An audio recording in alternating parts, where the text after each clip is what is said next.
because people, like you mentioned, the Twitter people, they make these graphs. Yeah, yeah. They, I've seen they there was this one dot, tiny and little then dot. there's, well, how true is that? It's not true. Yeah. So that graph is like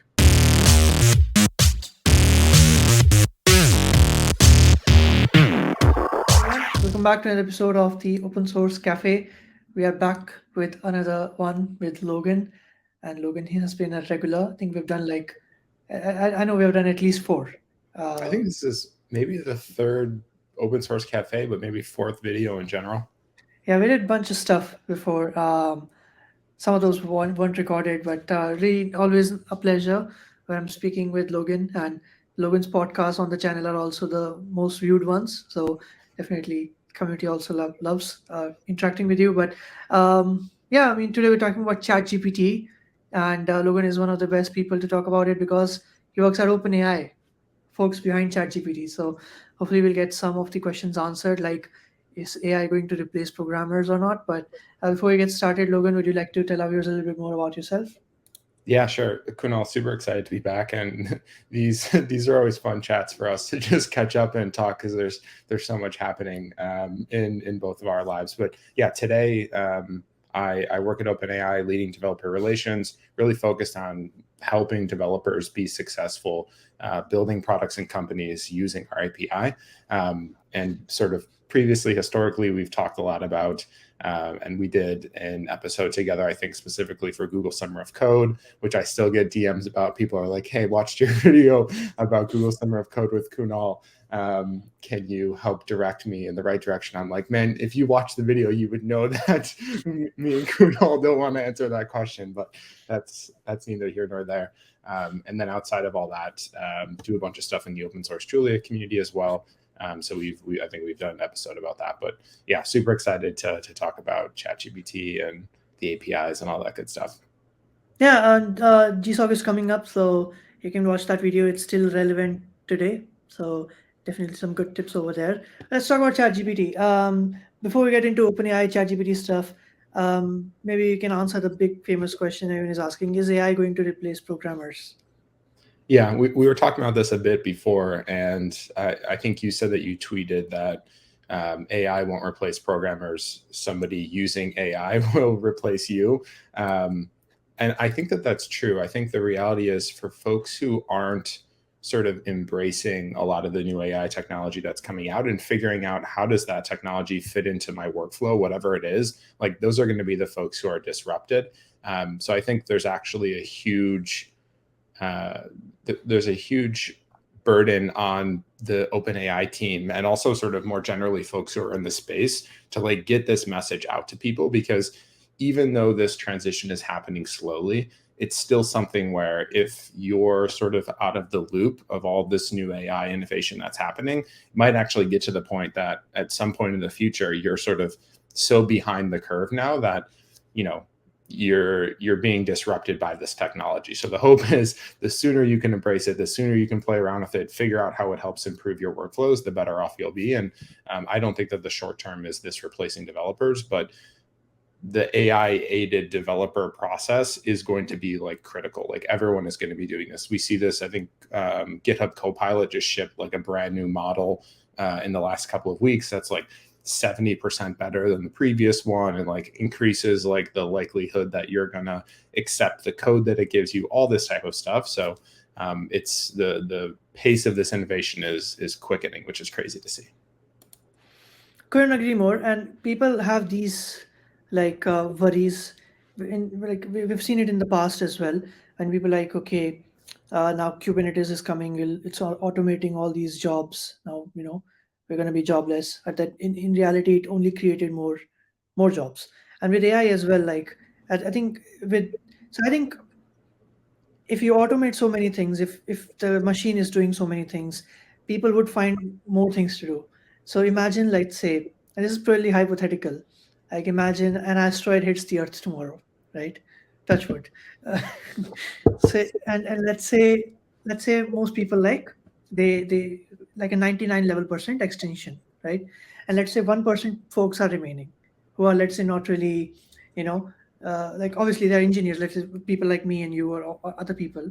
But do you think like it'll be so hard to build everything, like even though the resources are there and everything, the water system, the drainage system, the rockets and satellites or whatever. I can't build a rocket even though I can read the rocket science book. I can't build one.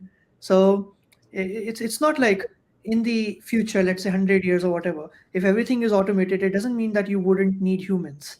I mean, you should, ideally you would need human. I could be wrong, but that's just one way I like to picture it when people ask, let's say, if in the future, then I imagine, okay, this is happening in the future. Maybe you'd always need that human touch. Yeah, I actually think that, and I tweeted about this a few weeks ago, that I think the reality is once this AI technology becomes more prevalent, the human touch piece of it is actually going to be even more valuable than it is right now. Like, I think there's still at the present moment this, like, if you're a world class human communicator, there's a ton of value put on this. And I think that's like part of the reason why DevRel as a field sort of exists, is people who are both technically proficient but also have the ability to effectively communicate, using spoken word or text with other people and developers. And I think that the premium on people who can actually do a good job of interacting with other people is going to go up, given all the sort of noise with AI that's going to be created. So it'll be super exciting. And also the other the other sort of random tangential point is, the hope is, at some point in the future, probably not tomorrow, but if that asteroid did come and hopefully not, but destroy the Earth's population, and you and me needed to rebuild all the infrastructure. Ideally, ChatGPT would be able to help us learn, how do we create rockets? What are the different ways of going about it? And you'll have your customized rocket development curriculum, and then you and me would be launching rockets, which would be kind of cool. Yeah, lots of things I'm looking forward to in terms of like robotics, especially. That's going to be pretty cool. All right, let's talk about the OpenAI stuff. Like, what is the OpenAI initiative, and let's talk about a little bit about how you build ChatGPT. Yeah, so at the sort of highest level, OpenAI was created to make sure that artificial general intelligence benefits all of humanity. So as we sort of continue to push on all the machine learning technology that exists today, there will get to a point, theoretically, where this system is capable of doing sort of all the things that humans are able to do, from like a knowledge working task. And when that point comes, the whole purpose of OpenAI is to make sure that the sort of benefits of this technology actually benefit humans and humanity, and don't sort of cause widespread harm, don't sort of cause widespread disruption to the economy and stuff like that, in a negative way. So we have sort of two verticals that sort of enable this to happen at the present moment. We have one, which is ChatGPT, which everyone's familiar with. It's a language model chat interface. You can go in and ask ChatGPT to do certain things for you, to write certain things. It'll use a language model behind the scenes to create the output for you. And then we also sort of tangentially to that have an API, which makes it so that developers can do all this stuff themselves. So you can synthetically generate images, you can do speech to text using our Whisper API, you can create your own version of ChatGPT. You can also do a bunch of more like explicit intentional tasks as well. So that's the sort of high level breakdown. And then I forgot what the other part of the question you asked was. Yeah, I'll ask that one.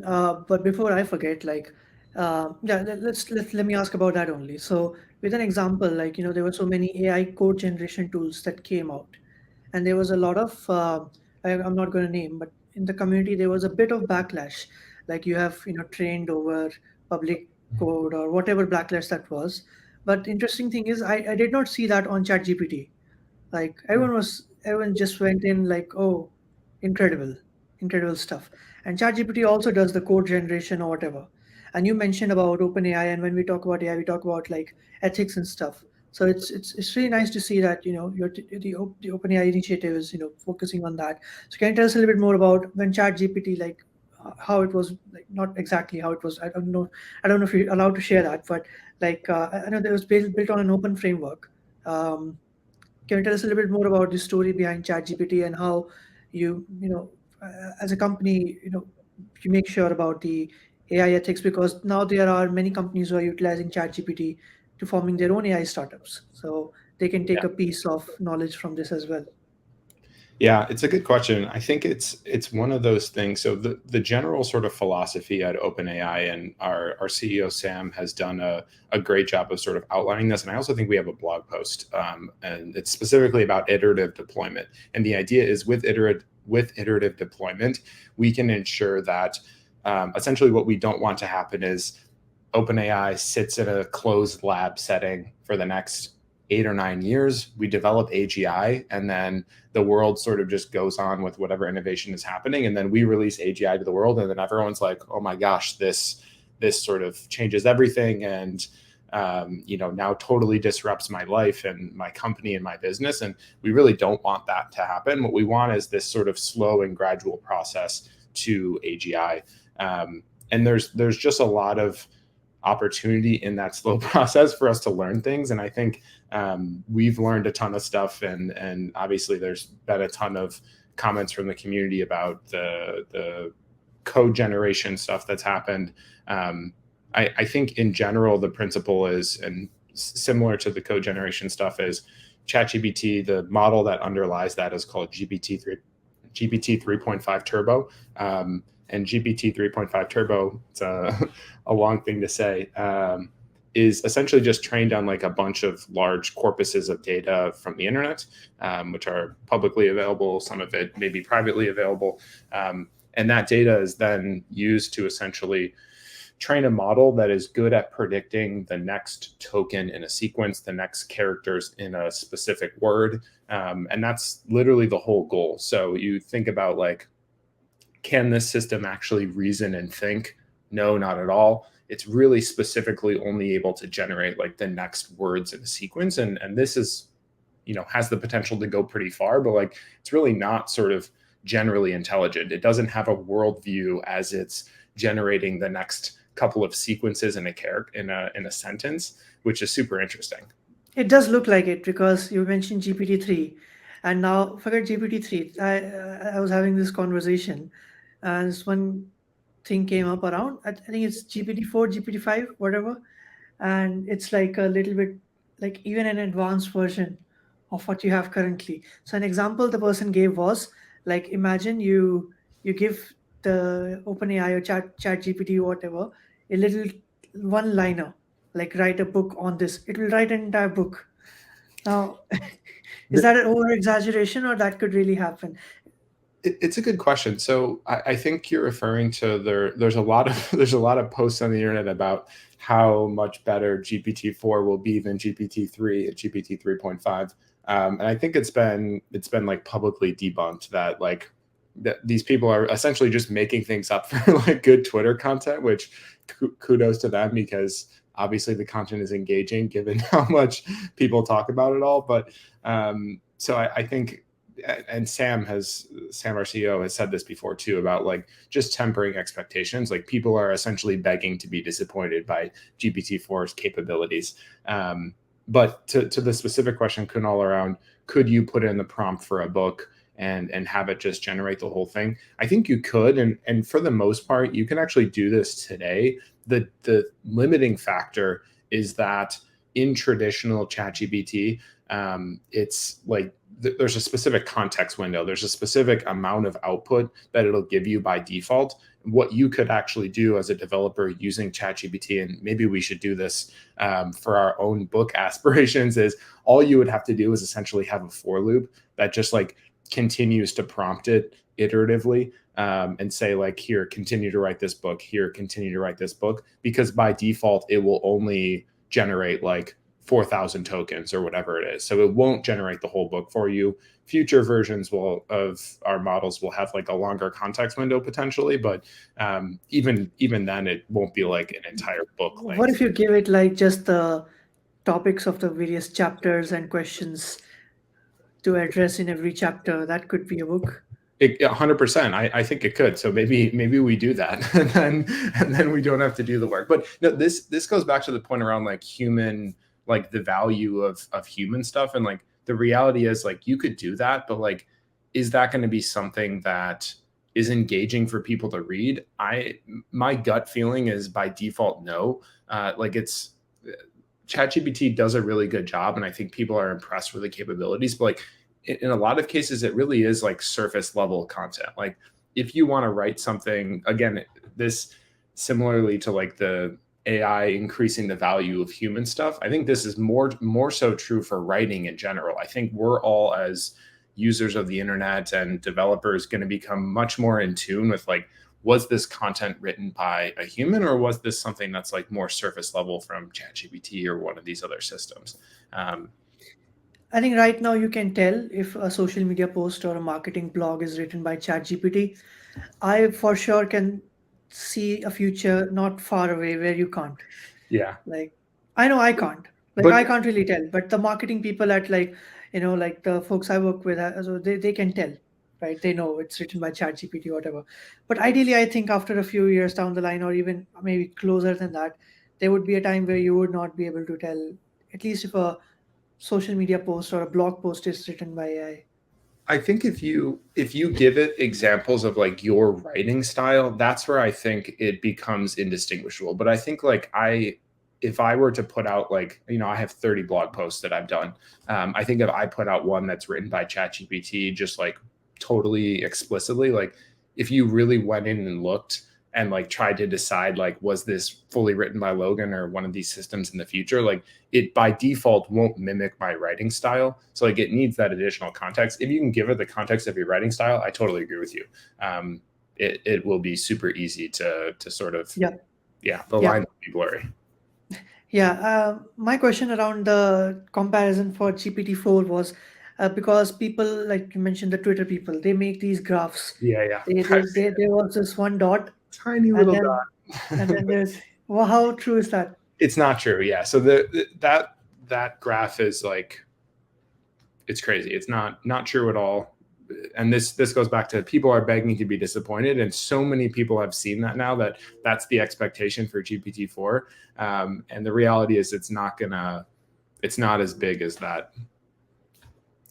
circle is. It Which will brings be, us to, yeah, yeah, yeah. it'll Go be ahead. a step in the right direction, but it's not that big.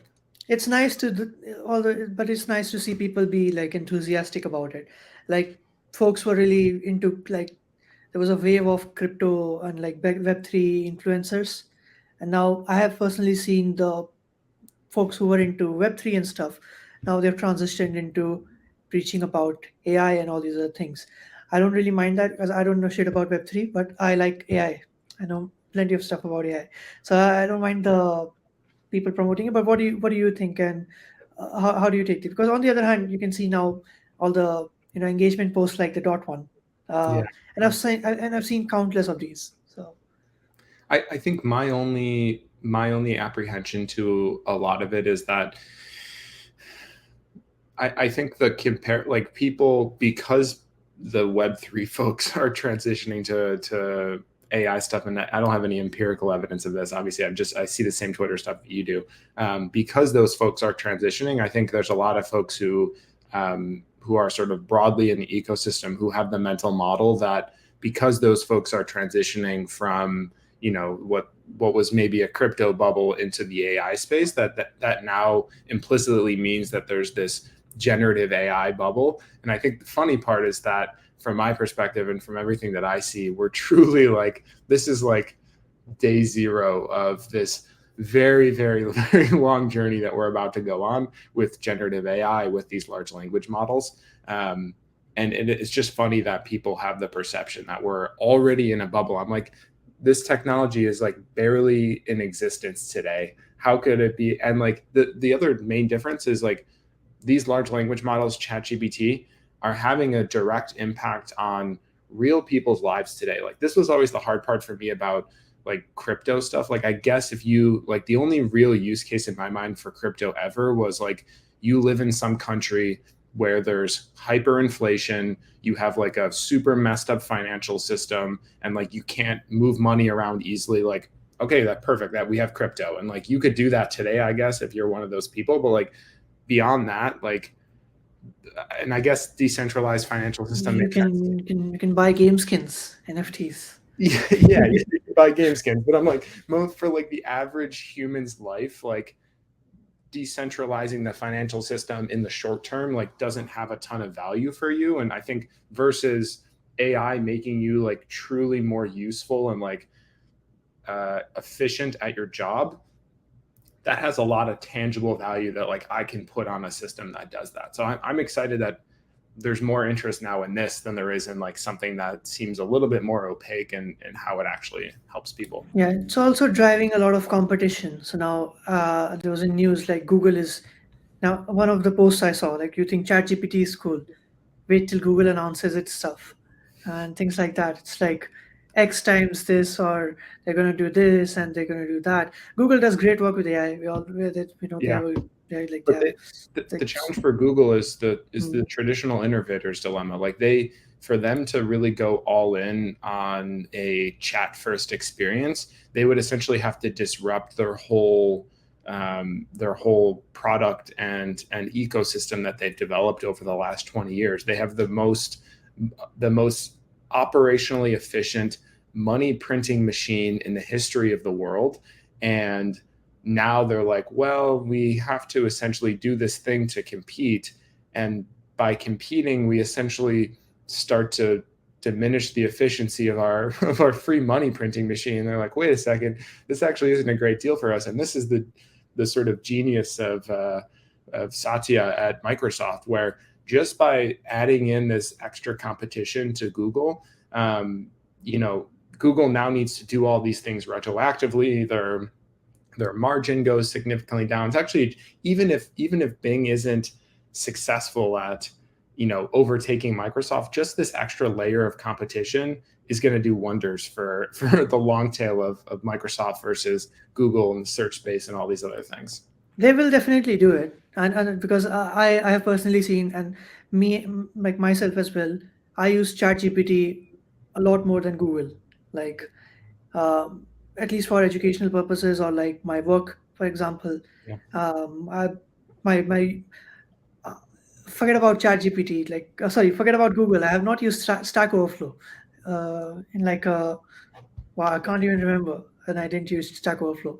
Um, but yeah, I mean, nice to see the competition. I'm looking forward to it. Let's see what they folks come up with and the new and newer versions. Obviously, we're already getting started. I One question, yeah, go ahead. Kunal, let me make a couple of really quick shout outs. Like, I think the other really interesting part too is that this is not only like Bing versus Google, but there's so many other new players that are in the space. Like you.com is like a chat first search experience, Perplexity AI, like all of these new, like innovative takes on search engines, which 3 years ago weren't possible, are now being possible because of this technology. And it's super interesting to see. Like I'm optimistic for some of these companies that like they might actually come in and like grab some meaningful portion of the search ecosystem, independent of Bing, independent of Google, which I think is really, it's good for consumers. Like you and me actually have a choice now of like, what do I want my search experience to be like? It doesn't just have to be Google, which I think is cool. Yeah, and speaking of users, I think it was like you got millions of people in just a matter of days. So at OpenAI, like how did you handle that growth? Yeah, so I think it's the reality is it's a huge shout out to the folks who we have on the engineering team who were able to scale what was supposedly it's an internal joke now, but ChatGPT when it was originally released was supposed to be like a low key research preview. So nothing, we didn't really expect a lot of people actually, to the point where there was, and I think, I'm not sure who ended up winning this or whatever, but I'm pretty sure there was like a giveaway as part of ChatGPT where OpenAI was like going to give out like $5,000 to people who use ChatGPT so that they like give us feedback about the model outputs. Like, and the reason that that was done, to my understanding, I wasn't around when the decision was made, but basically we were like, well, no one's really going to use this thing. We sort of need to incentivize people to give us a little bit of feedback so that we can keep making the models better. So it's crazy to see like that mental expectation and then what actually ended up happening. And I think a lot of the reason why the sort of lack of lack of understanding of how successful ChatGPT would just be because internally we obviously see what future iterations of this technology looks like, and it's just much better. So for us, it's like, well, why would you want this less efficient system? And obviously, forgetting that. Not everyone can see the cool stuff that we can see internally. So it's super exciting. But yeah, the engineering team has done such hard work, and it's also not a lot of it's like a very small group of people who have sort of driven ChatGPT forward and helped it scale to the point that it's at today, which is just so crazy. And now with ChatGPT Plus, it's so awesome to see people actually getting enough value that they're willing to spend their money. I think that's such a great, like, you can use something for free. That's awesome. Maybe it helps you a little bit, but I think for consumers to say like this provides enough value that I'm willing to spend $20, I think is a great testament to the product. Independent of it's great to make money. It's also great to see that people put enough value on it that they'll spend money. And has the response been good? I don't. Obviously, I'm not looking for numbers. I'm just looking for like, is it been nice? People are paying. Yeah, I think it's been super positive, and there's been all of this interest. People, I see every time ChatGPT goes down or something happens, people are like, "Hey, like when is this coming back up?" Because like this is a core part of my workflow now. I'm having a hard time, studying for my upcoming test. I'm having a hard time, coding or whatever it is because I don't have this tool accessible to me. And I think that type of demand from people is like something that you so rarely see, like such a quick reliance on a product build up in a short amount of time. So I think it's generally been very, very, very positive. People are getting a ton of value, and for Plus customers, they're getting more value, which is awesome. I get that from my DSA.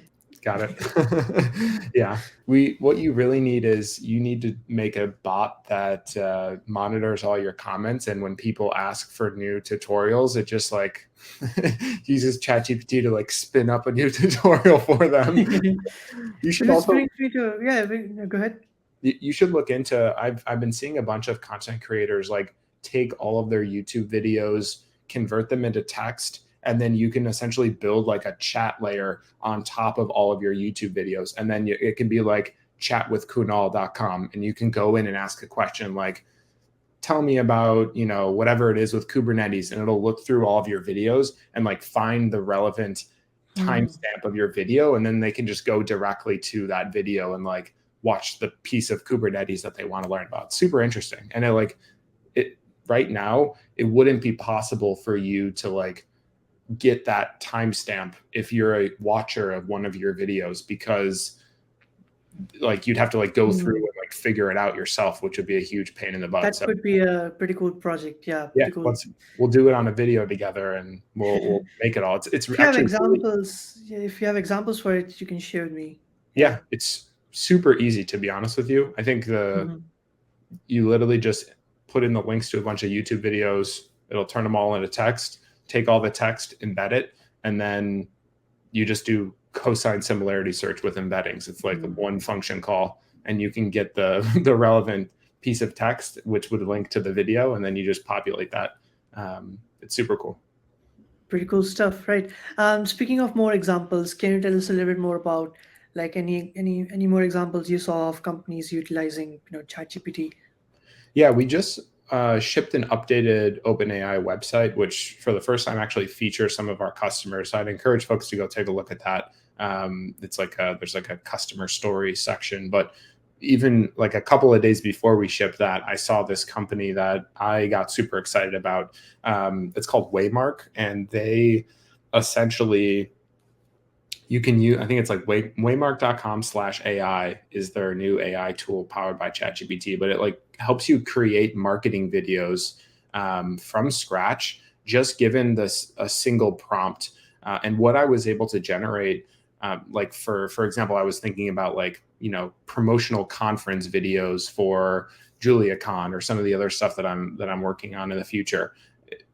Literally one line about like what JuliaCon is. It went and pulled the image assets from the JuliaCon website, got all the colors right, and then like a really like snappy 30-second video of like, here's why you should come to JuliaCon, all this stuff. Super cool. And I'm like, for me to do that myself, at least a few hours of work to do that, like being conservative, maybe more than that. And also like I have to have the mental and emotional energy to actually like want to go and do that. And using Waymark, I'm like one single line prompt. It does everything else for me. I can like modify the images if I want, if they don't line up with like the brand that I'm trying to show. And then I have a video that I can download right away. Super cool. I was super blown away and impressed. And that's just like one of the like 50 new companies that are doing similar things like Tome. I don't know if you've seen Tome before, but it's like you can generate um, your entire slide presentations with a single prompt, and it'll go like pull all the image, it'll generate the images using DALL-E, it'll do it in the right format, all this stuff. It's crazy. Yeah, and well, thanks a lot for sharing, Logan. And for folks who are watching, I'll leave all the links in the description below so you can check it out later on. But it's really nice to see, very cool examples and outside tech as well. I was having a conversation with one of my colleagues, and he was talking to me about like lawyers. You know, uh, oh, now that I remember, there was this one tweet. Did you see that? There was this one guy. He said that we saved $100,000+ using ChatGPT. So the story behind that is this guy runs a design agency or something, and he had a big client, and they were not paying him. So they ignored his like last five requests to pay the invoice or whatever after the work was done. So instead of hiring a lawyer, he asked ChatGPT uh, to that like write something up, and did, and it sent it to that person, and they were paid in next 3 days. Wow. My one of my best friends is just finishing up law school at the University of Illinois, and she always sends me, or I always send her articles as well about like the legal field being disrupted by AI technology, and it's actually super interesting um, to see this angle of it. And I think the healthcare industry is another one as well. One camp of folks are really against, like I saw this whole thread when Sam tweeted about the future of AI unlocking legal and healthcare for people, and there's a lot of people who are like super upset by that, which was super interesting to see. But from my personal take, it's so interesting to see like areas and sectors that were like so like restricted to get into being opened up by AI. Like the reality is like even for me, and I feel like I'm in like as advantaged and as privileged as a position that I could possibly be in life. If I had to go get a lawyer to like help me do something, like that would be really difficult to do. Like it would cost a lot of money. It would be hard to find somebody to help me, all that type of stuff. And like just having some sort of AI system that could just give me a little bit of guidance about like, hey, maybe I don't actually need a lawyer to do this. Maybe I just need like maybe I just need to send them a strongly written email like the person did, and it saved them $100,000. Like I think having that sort of first pass by AI would be super, super helpful. So I'm really excited about it. And then broadly, if it makes lawyers more efficient, lawyers can then go and actually help more people instead of the legal field being sort of very restricted in its ability to like help the average person. Like it's Yeah, exciting. sort of like it won't replace programmers simply because you need the human touch. Yeah. Similar thing we can apply for like lawyers, which they help you be more efficient. Yeah. I'm excited. And again, making them more efficient and democratizing access to legal services, which is not the case right now. Like it's just, you can't get legal services, even though What I would Yeah, what I would like is like the place where I spend my money is like legal stuff wise is if you have a big document, you're not gonna read that. So I'm just gonna hire someone, and that guy will read it for me and let me know of all the things I might have missed. ChatGPT can do that. Maybe you give it the document and it will highlight all the things that would affect you, or you know, on the terms and condition and stuff like policies, insurance, you know. yeah, Yeah. that's a great point. I think that that's something that like I'm not sure if there's companies that are doing that right now, but like if not, like that's actually something that I would personally pay for as well. Like if I, especially if it's not that much money, if it's like $5-10 a month, and I can put in all these like random legal documents that I have to review, and like just basically get the gut check that I'm not getting screwed, then like that would be awesome. I would do that for this piece. That and taxes. Yeah. Taxes. I would So, love to have yeah, I somebody. don't wanna. Yeah, I don't wanna have like HMRC knock on my door or whatever. Yeah. So I got a CA here in UK, um, but it'd be cool if you could ChatGPT can do it for a Yeah. fraction of the price. That would. I'll run that up the flagpole. We'll see. Good for you. We'll ship it by tax season too. Good. All right. So last question is around like how folks can get involved. So now I know the recent announcement about the ChatGPT API. So can you maybe share about how folks can get started with ChatGPT and like build their own stuff? Yeah, I think the best sort of approach to this, if you haven't tried ChatGPT yet, give it a try. It's just like chat.openai.com, and you can really get a sense of like what are the capabilities of this tool, and then start to think about where are the areas that I can take this and apply it in my specific domain. I think we talked before about, and a great example for Kunal around taking the videos that he has, adding sort of the chat interface on top of them so that people in the audience, have the extra layer of customization, the ability to access the content. But that's really the tip of the iceberg. Like there's so many more super cool use cases that people are building right now. And yeah, it's all available on the OpenAI API documentation site. We have some tutorials. We have all of that good stuff, getting started guides. So if you want to sort of ramp up from very little understanding of our API to actually shipping something into production, it's a really quick sort of iteration loop. So yeah, I'm excited. And if folks have questions, like the reality is we're sort of building a lot of this from the ground up. So if you have feedback questions, ping me on Twitter or LinkedIn or whatever it is. I'm happy to answer and try to guide folks in the right direction. Amazing. Well, thanks for joining, Logan, and all the resources Logan mentioned, I will leave in the description below. This would be, I can tell this will be a very popular topic on my YouTube channel because I'm going to call it "Will AI Replace Programmers?" That'll be in the title. People are going to love Fun, that. nice little thumbnail as well. Yeah. But yeah, I'm really excited and great points you shared. And we all know, like, I mean, you work at OpenAI, so one of the best people to ask this. So really appreciate you giving the time. And for anyone else, get on the boat. It's not replacing programmers, but it's only helping you. So build cool things, have fun, and lots of possibilities over here. I cannot stop thinking about things I need that utilize ChatGPT. Taxes and mortgage stuff and all sorts of things. So yeah, get on it. Yeah, Yeah. here's what you need, Kunal. You just send all your ideas to your community. They'll just build everything for you, and then you're just sitting And back it's with not like, very difficult either, like Logan yeah, that's mentioned. the So that's the crazy part is that someone, I don't know, just one other really quick example before we drop off, but somebody made this system where you could basically put in a picture of your bedroom and it would generate, it was called like GPT room, and it would generate like a new version of your bedroom. And I was trying to tell the guy who created it, who works at Vercel, like basically just figure out some added layer to like add Amazon affiliate links for the items that are being generated, and you'd have a money printing machine. yeah, I have a really nice idea now that you've said it, but I'm not going to announce it in this podcast. I'll do it in the later one. I But yeah, love thanks for joining, Logan. Thanks everyone else for watching. If you have any questions, you can reach out to Logan or check out the link in the comment section below. But yeah, always a pleasure, and I will see you in the next one. that. Yep. Thanks for hosting me.